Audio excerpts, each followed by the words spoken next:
Yeah, I'll react to that, sure. Okay. Yeah, I'm wearing a hat because my hair is poofy, and I'm trying to mat it down. Okay. Top 10 UK laws you've probably already broken. Let's see. I saw short Vice UK laws, like wearing a suit of armor in front of Parliament and stuff. That was funny. Okay, let's go. My name's Connor. Hi. Watch Mojo. Easy content. Let's go. Top 10. Hello. What's all this then? Welcome to Watch Mojo UK, and today we're counting down our picks for the top 10 UK laws you've probably already broken. Watch the fish, Marge. Before we begin, we publish new content every day, so be sure to subscribe to our channel and ring the bell to get notified about our latest videos. For this list, we're looking at the more obscure laws of the land that you didn't realise you've probably broken at one time or another. Number 10. Using your burglar alarm. Sure, we know burglar alarms are an annoying sound, but seriously? Relax, Marge. If someone tries to get in here, my burglar alarm will let us know. To be more precise, this relates to whether or not someone can access your alarm in your absence.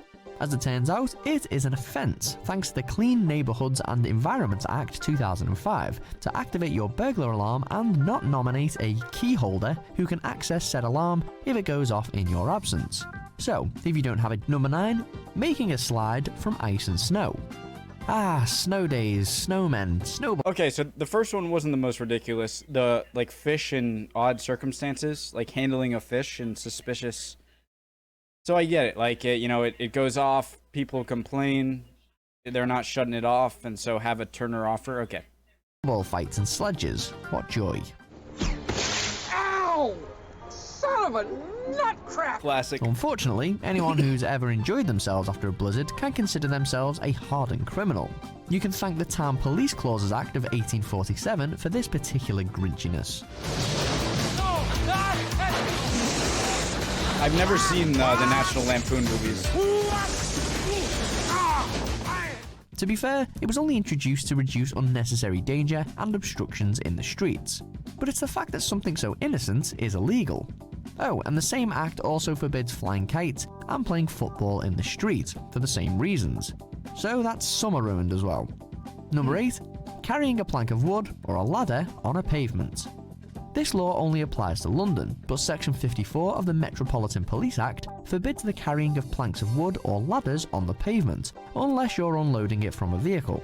This comes down to the fact that London is, well, it's really crowded, as you might have guessed.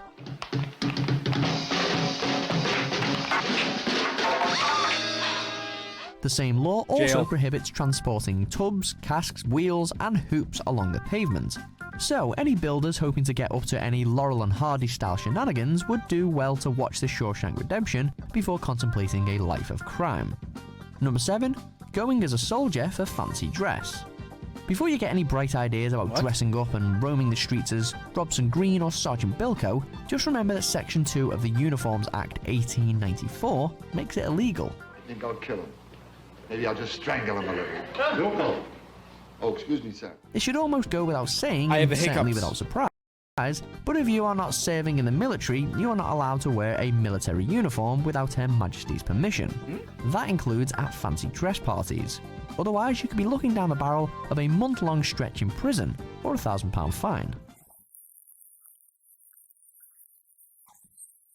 Number 6. Hold on, question.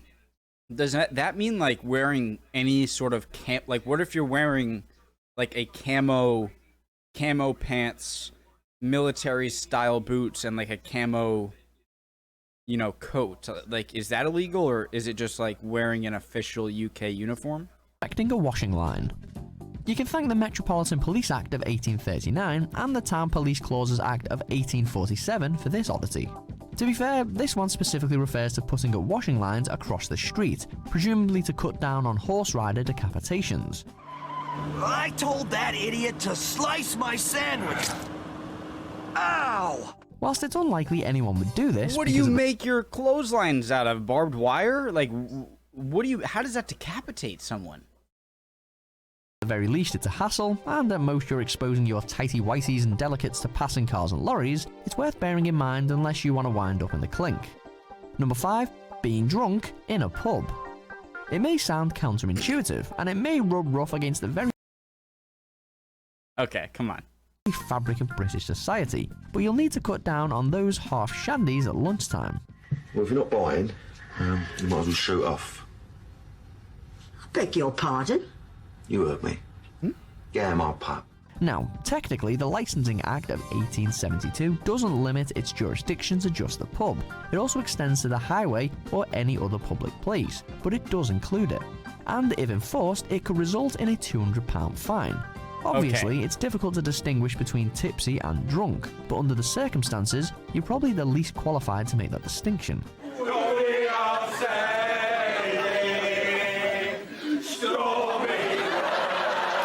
That's the second men behaving badly clip. I've got to... Maybe new content.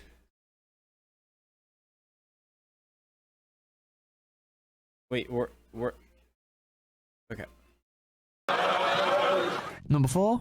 Knocking on someone's front door and running away. I heard this one. Knock knock, Ding dong ginger, ditch. the ding dong ditch or Nicky Nicky Nine Doors, call it what you will, it's a crime.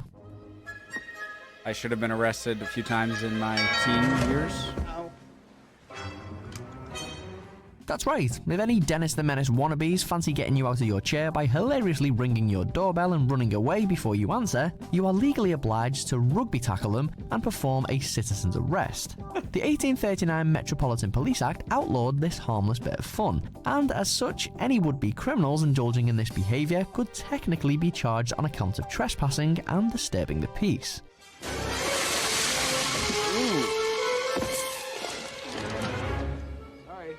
Good night. Number 3.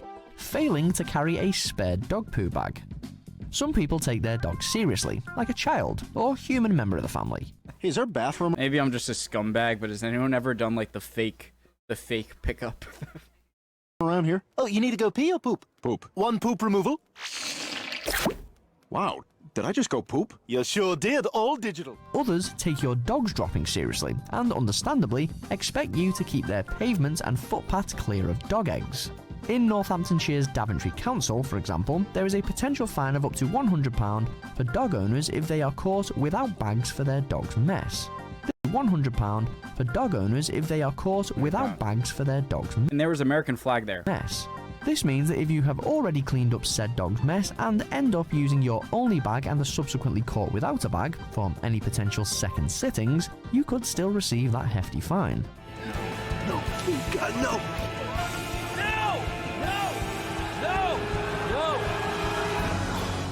Number 2. Singing bawdy songs in the street. A lot of these seem like more like, I hate saying like too many times. These seem like more things that pissed off one or two important people and they're like, write it in the law. No more fake dog pooping up or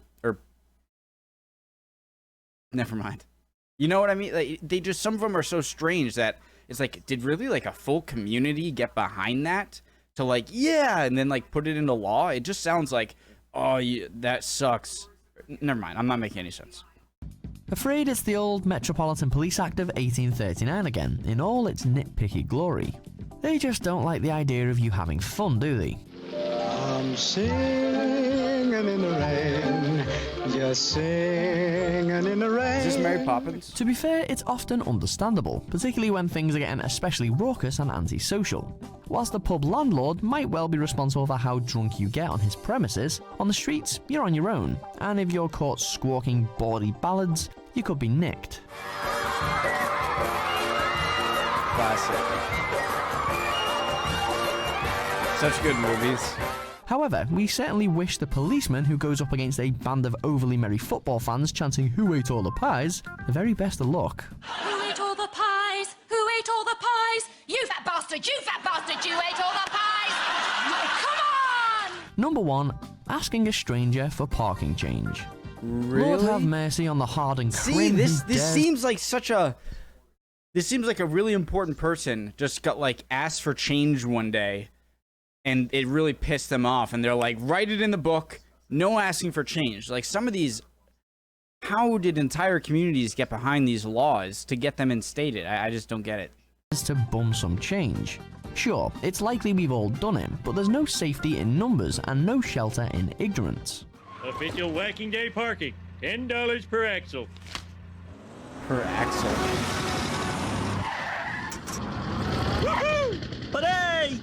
But oh no, it's not just bumming a spare 50p. Technically, even asking a stranger if they can break a note into change could see you in violation of the Vagrancy Act of 1824 and branded a beggar.